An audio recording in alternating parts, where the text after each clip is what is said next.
One mistake, one split-second decision, one moment where the line between entertainment and tragedy simply vanished. That's all it took. For these individuals, the camera wasn't just rolling, it was broadcasting their final moments to an unsuspecting audience, live and uncensored, a record of life, abruptly becoming a document of death. These are the 8 most disturbing deaths in live TV history. Number 8. The Weatherman's Final Forecast. It was a bitterly cold morning on January 21, 1987, in Orlando, Florida. Veteran meteorologist Jim Fibish was at WFTV's studio, prepping for his live weather segment. A professional with years under his belt, his motive was simple: deliver a clear, engaging forecast for the day ahead. The studio was its usual controlled chaos. The hum of lights, the faint smell of coffee, the director's voice in his earpiece counting down to air. Fibish stood before the chroma key blue screen, his markers ready. As the camera's red light blinked on, he became the cheerful, familiar face Central Floridians trusted with their plans. What he didn't realize was that a critical safety protocol had failed. The station's helicopter, a Bell 206B Jet Ranger nicknamed Sky 9, was parked on its rooftop helipad. Pilot Bev Lucarelli was performing routine pre-flight checks. The standard procedure was absolute: no engine starts while the news studio's large plate glass window was exposed. A protective barrier was supposed to be lowered. On this morning, it wasn't. The segment began smoothly. Fibish pointed to incoming cold fronts. Then, the first micro-step of disaster. The helicopter's engine whined to life just feet away, behind the glass. The audio picked up the rising rotor whine bleeding into Fibish's microphone. He paused mid-sentence, a flicker of confusion on his face. He glanced off camera, likely to a producer. The rotor speed increased to an idle. The massive glass window, now a giant drumhead, began to vibrate visibly. Viewers saw Fibish hesitate, then try to continue, raising his voice over the noise. The pilot, unaware of the danger inside, increased power further. The point of no return was a brutal physical law. The rhythmic percussion of the rotor blades matched the resonant frequency of the huge glass pane. The vibration became a violent shudder. In the control room, producers watched in real time as behind their trusted weatherman, the entire window first bulged, then exploded inward in a catastrophic cascade of shards. The live feed showed Fibish swept away in a torrent of glass and debris before the picture violently skewed and cut to a jarring, silent black. The immediate response was chaos masked by dead air. Crew members rushed into the studio, now open to the freezing wind and roaring helicopter. Jim Fibish was found in the wreckage, suffering massive traumatic injuries from the glass shrapnel. Bev Lucarelli, hearing the crash, immediately shut down the aircraft. Paramedics were called, but it was far too late. The official conclusion was death by misadventure due to a tragic series of procedural failures. An investigation found the protective barrier system was manual, not interlocked with the helicopter systems, and had not been engaged. No criminal charges were filed, but the civil case was settled out of court. The aftermath saw a complete overhaul of broadcast studio safety protocols nationwide, especially for stations with rooftop helipads. Physical interlocks, mandatory communication checks, and reinforced barriers became standard. A veteran broadcaster killed not by storm clouds on his map, but by the very machine that brought them to his viewers. But sometimes, the danger isn't from malfunctioning machines, but from the deliberate pursuit of spectacle. Number 7. The talk show that went silent. It was October 15, 1992, in Burbank, California. Jonathan Schmitz was a 24-year-old occasional laborer, a man described as emotionally vulnerable and easily influenced. His motive that day was rooted in humiliation and a simmering misplaced anger. He was arriving at the studios of The Jenny Jones Show, lured by the promise of a topic titled Secret Crushes. He believed he was about to meet a female secret admirer. The studio buzzed with pre-show anticipation, the warm-up comic, the bright lights, the audience settling in. Schmitz was seated backstage, nervous, expecting a life-changing romantic reveal. What he didn't realize was that the producers had deliberately misled him. His secret admirer was not a woman, but a 32-year-old male acquaintance, Scott Amador.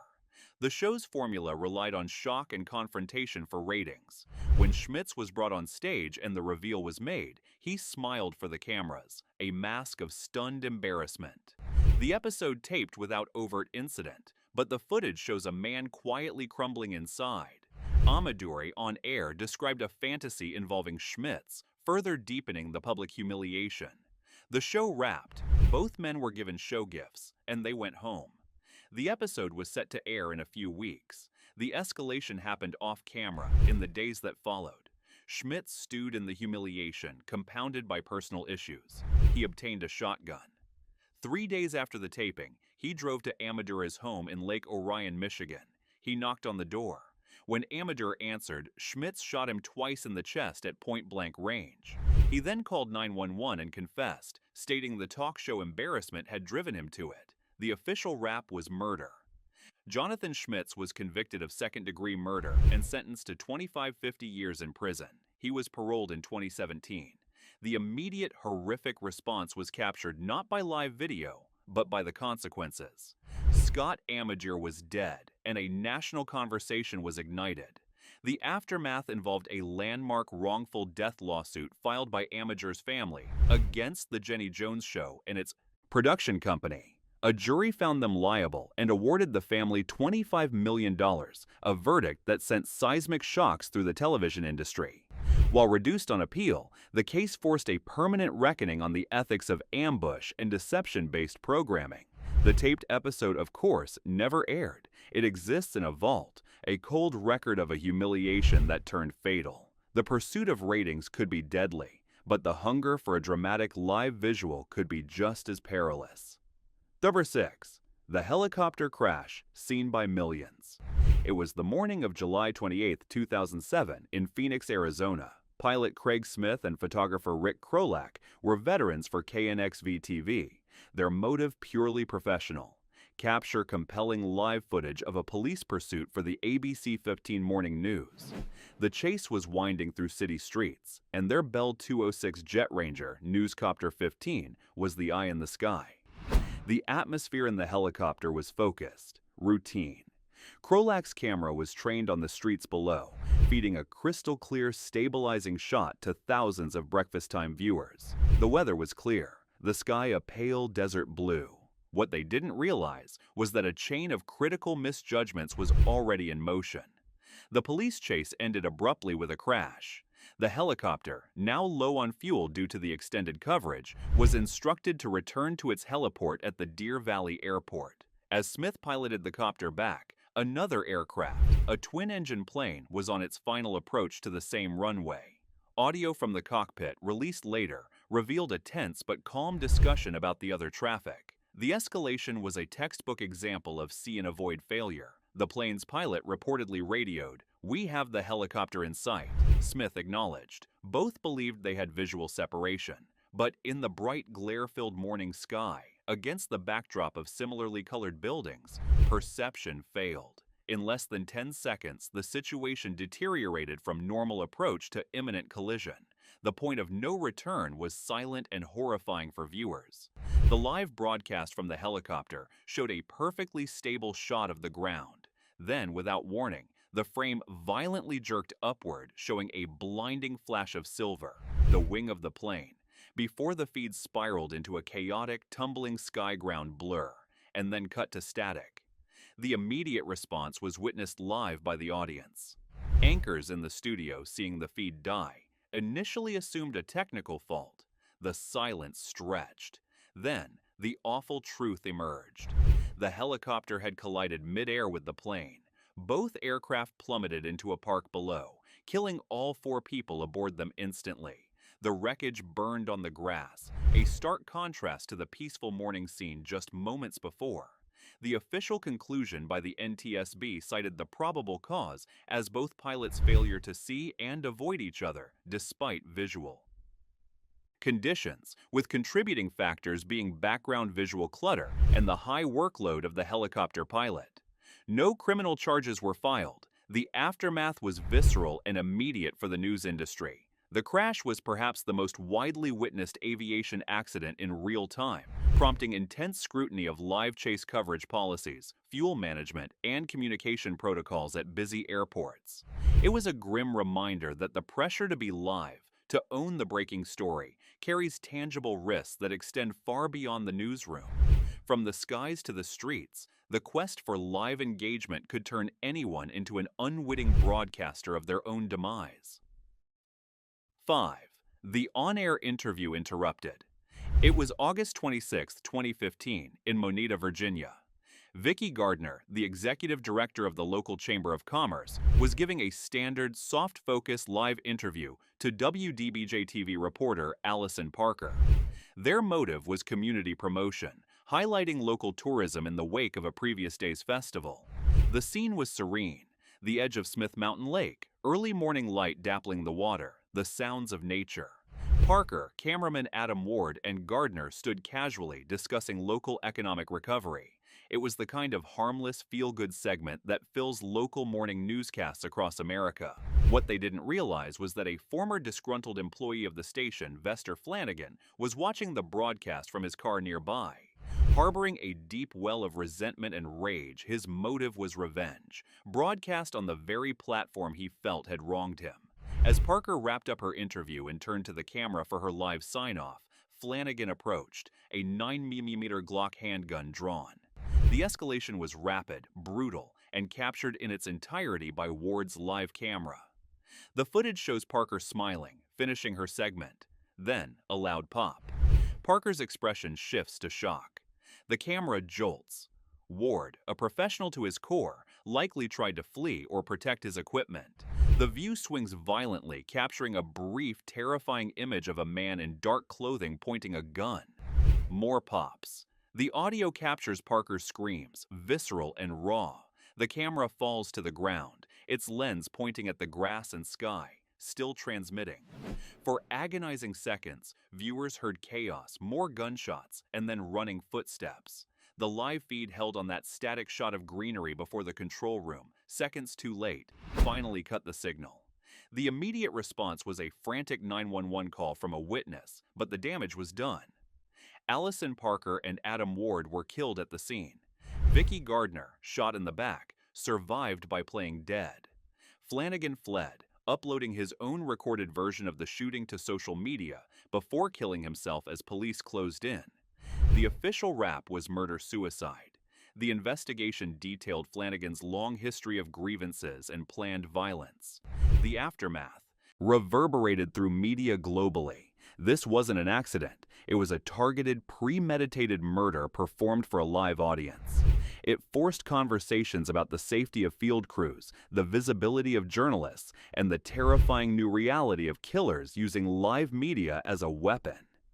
WDBJ was devastated, losing two beloved young journalists in the most traumatic way imaginable. The footage, though quickly scrubbed from official platforms, exists in the darkest corners of the internet, a permanent ghastly record of how a routine live shot can become a killing floor. The line between journalist and subject could blur, with equally fatal consequences. 4. The fatal stunt test. It was October 24, 2013, in São Paulo, Brazil. Veteran Brazilian TV host and journalist Carlos Eduardo dos Santos, known as Kaká, was preparing a segment for his popular daytime variety show Power Couple on Record TV.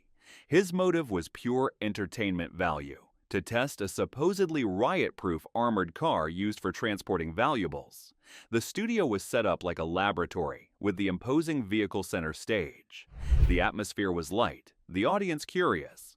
Kaká, ever the showman, explained the car's features with bravado. What they didn't realize was that a critical safety measure had been overlooked. The demonstration involved setting off a small explosive device, a security dive bomb, inside the sealed vehicle to show its containment capabilities.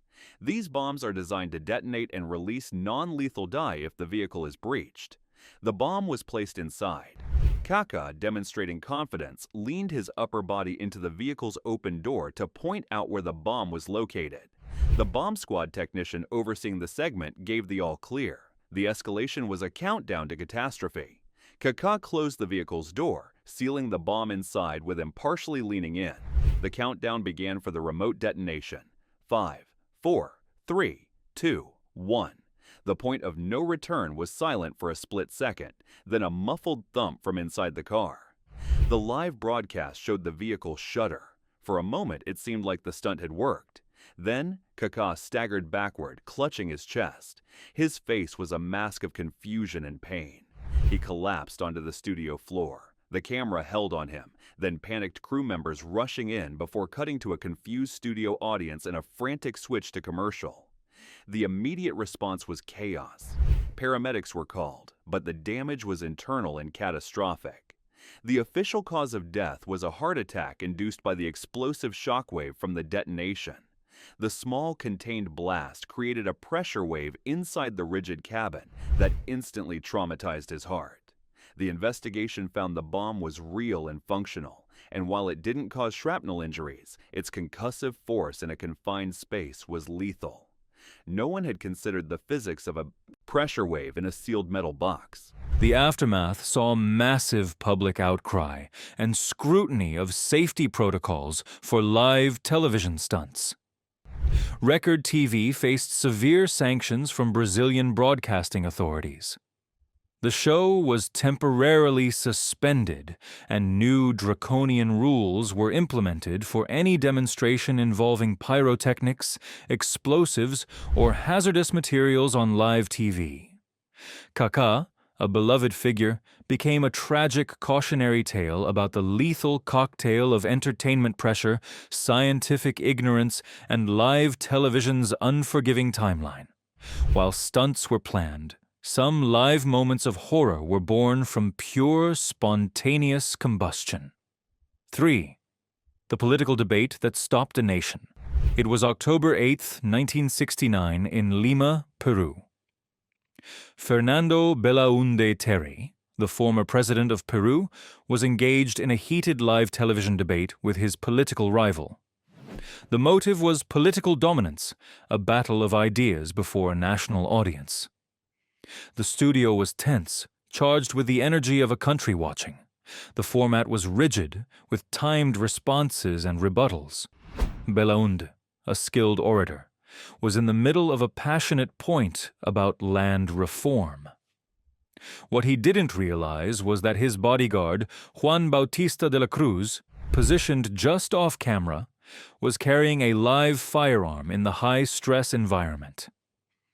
As Belaúnde spoke, gesturing emphatically, de la Cruz's pistol, reportedly a .38 caliber revolver, somehow slipped from its holster. It hit the floor.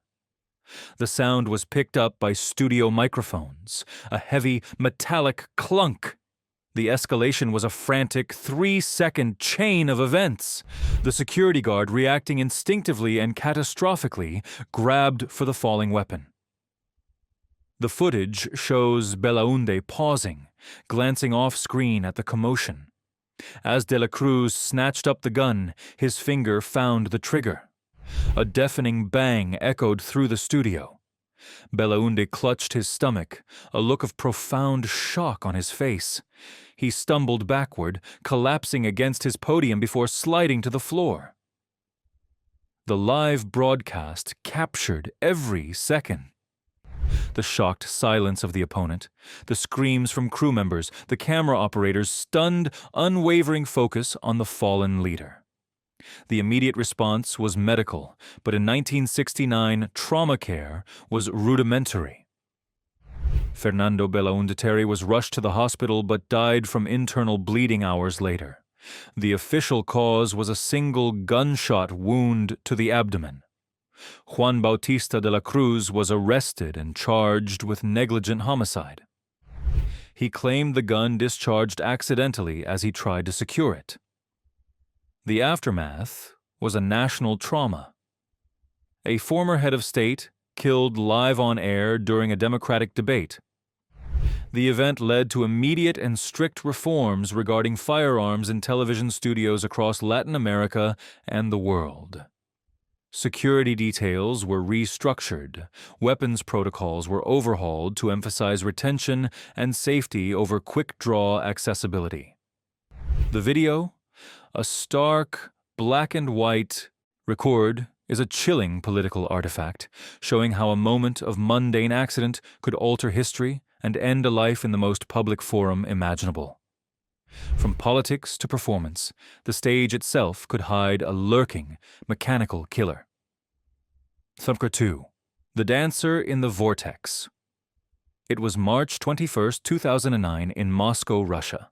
Oksana Serdyuk, a 27-year-old dancer, was performing as part of the Russian National Ballet Theatre on a live broadcast of the state-run Rossiya channel. Her motive was artistic expression, the culmination of years of training, performing in Tchaikovsky's Swan Lake for a prestigious cultural event. The stage at the State Kremlin Palace was grand, lit in ethereal blues and whites. She was the swan, moving with graceful, tragic beauty. What she didn't realize was that a massive stage elevator used for dramatic entrances and set changes was directly beneath her during a key solo. The elevator platform was down, creating a deep, open pit. A safety cover, meant to be in place when the elevator wasn't in use, had either failed or was removed for a quick change. The gaping hole was invisible from the stage floor, masked by flat, painted scenery. The escalation was a dance of death in real time. Serdyuk, lost in the role, performed a series of rapid backwards leaps known as jetés. The live broadcast footage shows her flowing movement, the orchestra swelling. On her final leap, she disappeared. One moment she was a figure of grace against the stage lights. The next, she had vanished into the black void of the open elevator shaft. The camera held for a second on the empty spot. The orchestra, unaware, played on for a few more horrific bars before faltering into silence. The immediate response was from fellow dancers who ran to the edge of the pit. The broadcast cut to a confused anchor in the studio as panic erupted backstage. Oksana Serdyuk had fallen nearly 8 meters, landing on a concrete basement floor. She suffered massive injuries and was pronounced dead at the scene. The official conclusion was death by misadventure due to gross safety negligence. An investigation found multiple failures. The cover was absent, no warning signs were posted, and communication between stage crew and performers was non-existent. Several technical directors and stage managers faced criminal negligence charges. The aftermath saw a temporary halt to all complex theatrical broadcasts in Russia and a global re-examination of stage safety for live television events. It was a brutal lesson. The magic of live broadcast theater relies on an invisible army of technicians, and if one person fails, the show doesn't just go wrong, it becomes a funeral, televised. But of all the disturbing deaths broadcast live, one stands apart for its sheer, unadulterated intimacy and deliberate finality. Ver 1. The suicide that broke the internet. It was April 24th, 2022, in downtown Indianapolis. The person was a 17-year-old high school student, a figure known in certain online circles but not to the wider world. Their motive in that final moment was a complex, tragic mix of documented mental anguish and a stated desire to show the reality of such an act. They were alone in a car, parked in a public lot. The tool wasn't a stage elevator or a misplaced gun, but a smartphone and the live stream function of a popular social media platform. What the hundreds of viewers who initially tuned into the stream didn't realize was that this was not performance art, not a stunt. It was a real-time suicide note. The setup was horrifyingly banal. The shaky front-facing camera, the interior of a car, the sound of traffic outside. The person spoke to the camera, their words despondent and final. The escalation was a direct, linear march. They made their intent clear. Viewers began reacting in real time. Some pleaded in the comments. Others unbelievably encouraged it. A few reported the stream, but the platform's moderation systems, algorithms not built for this speed of real-life horror, were too slow. The person then produced a firearm. The point of no return was stark and unvarnished. The footage shows them placing the muzzle against their head. There was no cutaway, no commercial break, a loud crack. The phone fell, showing a blurred view of the car's ceiling. The audio captured the last awful sounds. For minutes, the live stream continued, broadcasting the static aftermath to a growing, horrified audience until it was finally, manually, terminated. The immediate response was digital and physical. Police were notified by viewers, not the platform. They traced the location and found the scene, confirming the death. The official rap was a clear-cut suicide. The investigation focused on the origin of the firearm and the individual's mental health history.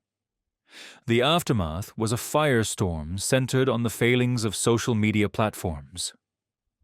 How could a live stream of such graphic violence continue for minutes? Where were the safeguards?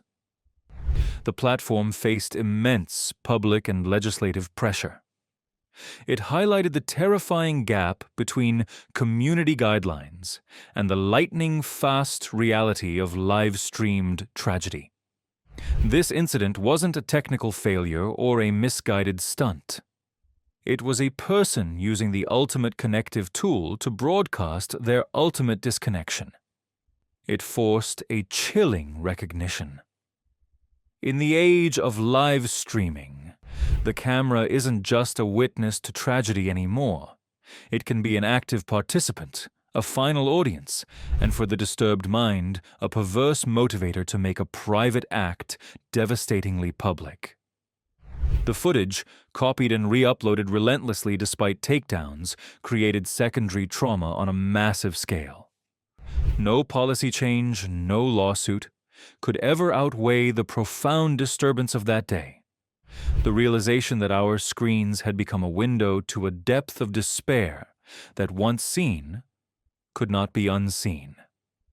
8 broadcasts.